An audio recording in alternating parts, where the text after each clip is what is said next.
vous avez le consultant praticien. Alors, le consultant praticien, lui, c'est un peu l'intérimaire du consulting. C'est quelqu'un qui dit ce qu'il faut faire, qui sait le faire, et qui va le faire à la place de l'entreprise en général. C'est-à-dire qu'on l'appelle pour mettre en place une démarche qualité. Par exemple, on ne sait pas le faire, alors on appelle un consultant, puis il va le faire à notre place. Voilà. Le risque que l'on a, c'est qu'évidemment la compétence n'appartienne pas à l'entreprise, et que ce soit du faux consulting, et que pour le coup, on n'en tire pas un vrai bénéfice. On a le consultant auditeur, qui lui dit ce qui est conforme. Bon, lui c'est assez facile. Le risque qu'on a avec l'auditeur, par contre, c'est que ce soit quelqu'un qui prenne des positions, justement, qui ne soit pas dans cette neutralité. Et là aussi, dans le coaching, c'est intéressant de réfléchir à la notion d'audit, parce que quelque part, on est proche de l'auditeur, au moins dans une des phases du coaching.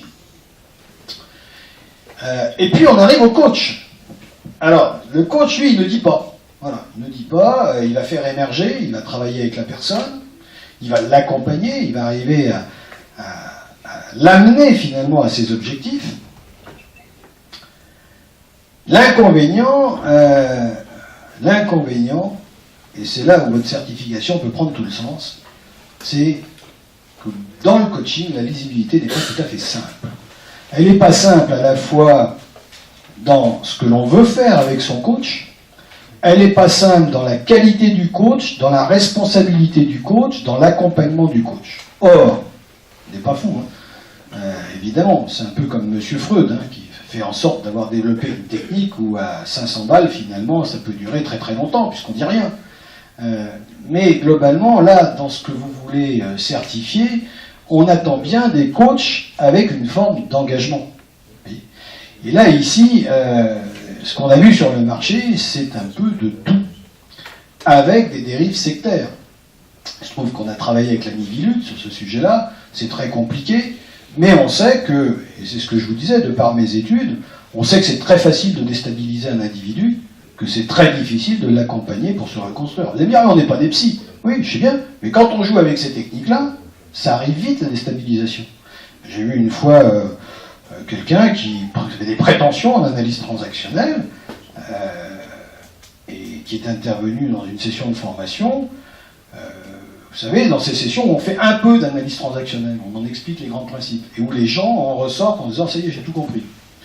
Et donc avec une des personnes dans la salle qui a fini par divorcer de son mari grâce à ça, quoi. Ou à cause de ça, je ne sais pas. Mais en tout cas, il a pris une responsabilité relativement lourde. Donc, si vous voulez, face au coaching, on se pose vraiment la question de qu'est-ce que c'est, jusqu'où ça va, comment ça fonctionne, qu'est-ce qu'on peut en attendre. Et là, c'est ce qui fait peur dans les entreprises entre non-lisibilité et manipulation. Où va se situer le curseur? Comment je vais lire la prestation du coach?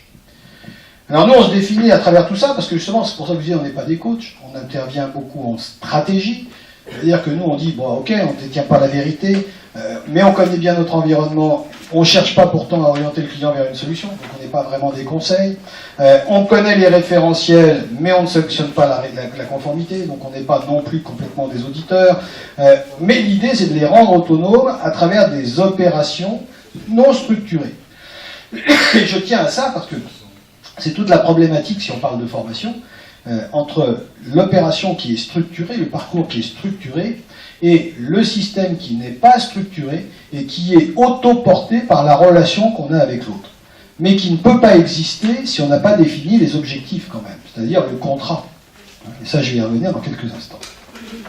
En tout cas, dans notre idée, nous on ne fait jamais à la place du client, ce qui au final d'ailleurs est assez confortable, et ce qui nous a permis de définir, c'est comme ça qu'on l'a fait en tout cas au début des années 90, donc je me dis des fois qu'on a un peu inventé le coaching, puisque ça date de ces années-là, de se définir avec la petite phrase qui est que nous demandons l'heure à nos clients pour la leur revendre.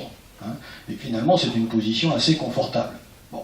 Ceci étant, on n'aurait pas de clients et on n'aurait pas d'entreprises qui nous font confiance. On ne travaillerait pas avec les institutionnels si en réalité, il n'y avait pas, encore une fois, cette grande lisibilité du contrat et des résultats.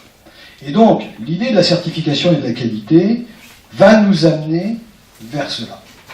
Et dans le paradoxe de la formation, ce qui est très intéressant, je l'ai dit tout à l'heure et j'y reviens, c'est qu'aujourd'hui, on change de paradigme et on parle vraiment de développement de compétences. C'est-à-dire on ne parle plus de gens qui sont assis à apprendre quelque chose, on parle de gens qu'on va avoir accompagnés à être compétents. Alors il y a le geste de l'opérateur sur la machine, bien sûr, mais il y a le manager aussi.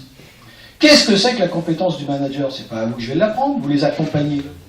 Mais Dieu sait que la compétence du manager, c'est pas dans la formalisation des règles à apprendre. D'ailleurs, ça m'amuse toujours quand il y a des écoles de management. On n'apprend pas le management, on le développe, c'est une véritable compétence. Alors on peut bien sûr apprendre des règles, hein, les questions ouvertes, les questions fermées, les questions miroirs, bien sûr on peut les apprendre.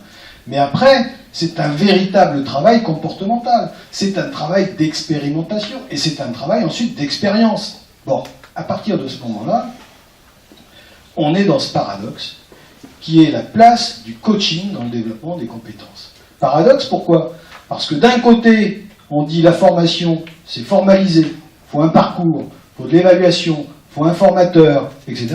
Et de l'autre côté, on dit il faut aider l'individu, au sens même étymologique du mot former, il faut aider l'individu à prendre forme, il faut l'accompagner, il faut qu'il apprenne à trouver en lui ses ressources, il faut qu'il apprenne à trouver ses solutions. On est véritablement en formation-action, on est véritablement dans les approches inductives, celles dont on parlait déjà il y a 50 ans, et celles qu'on cherche à développer depuis toujours.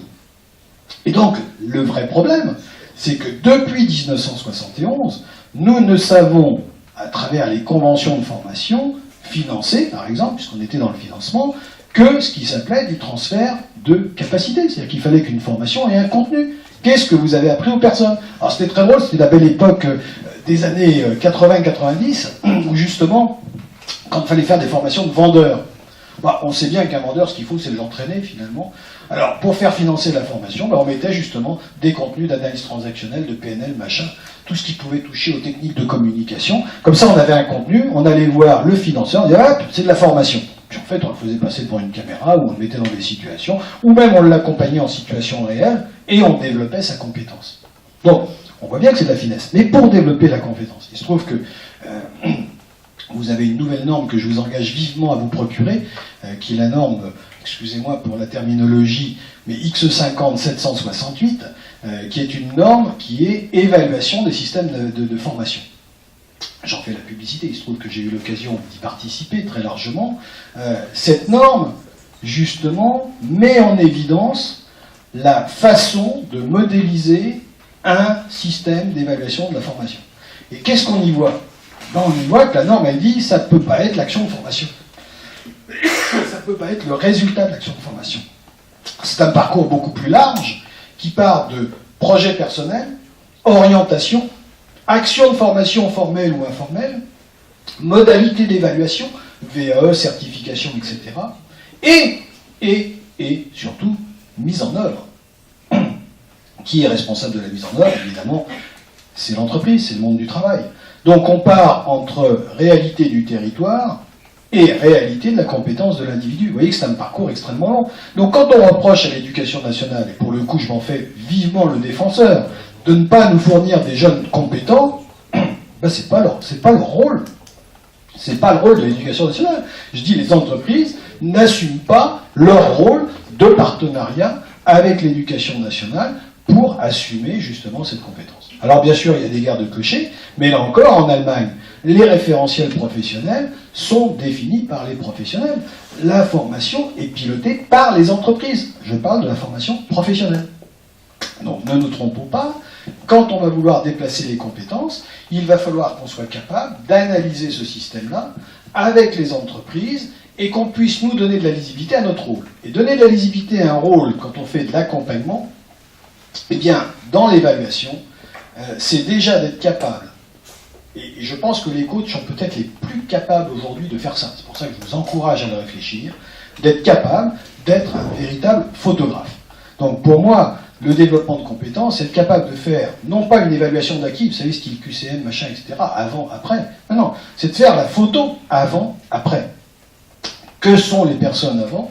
Que sont devenues les personnes après? Donc c'est la base de notre contrat en coaching. Hein. C'est quoi vos objectifs? C'est quoi aujourd'hui, sur quoi vous voulez travailler? C'est quoi vos points forts? Comment on peut tirer avec vos points forts? Donc on voit bien que dans vos pratiques, vous êtes réellement ceux qui pourraient être les coachs du développement de la compétence.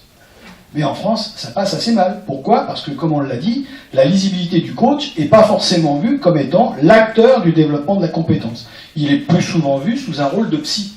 D'accord? C'est pas vrai. Il y a de la disponibilité, bien sûr. Mais ça peut être vraiment l'acteur du développement de ses compétences.